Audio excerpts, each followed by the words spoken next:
Kasako Media, tunaangazia maisha, tunaandika kesho. Wenye viti wa vijiji, chonde. Pokeeni wawekezaji wenye tija. Wanaweza kafanya watoto wetu waajiriwe, watoto wetu wajifunze kutoka kwao. Na sisi wenyewe tujifunze.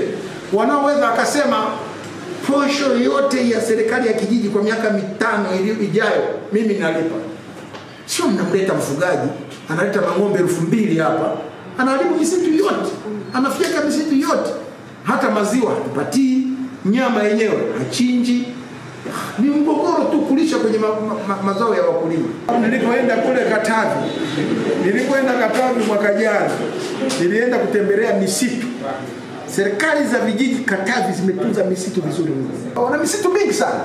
Lakini hakuna vijiji matajiri kama vijiji vilivyoko wilaya Tanganyika.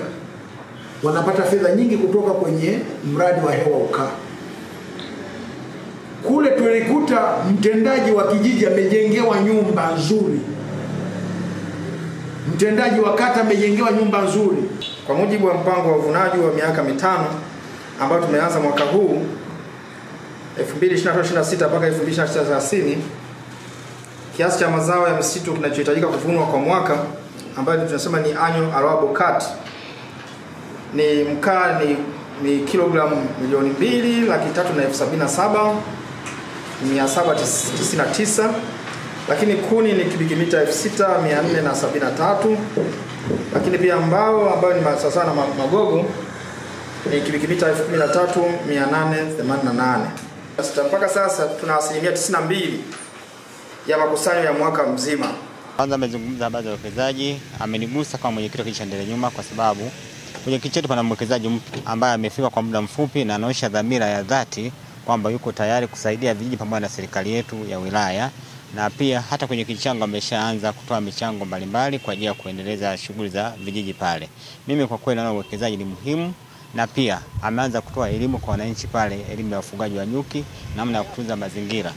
Na pia kwenye eneo lake nimeshuhudia akitusaidia sisi kama viongozi wa vijiji kusimamia hata uchomaji wa moto, kwamba hata sio moto ovyo. Hilo kwa kweli mimi nimemunga mkono sana mkuu wa wilaya, kwa sababu hata hivi tuna wawekezaji wengine pale ambao wameanza shughuli na tumeshawaita pale ofisini kuona kwamba namna gani wanasaidia vijiji kutokana na hali ngumu iliyopo ya vijijini. Kasako Media, tunaangazia maisha, tunaandika kesho.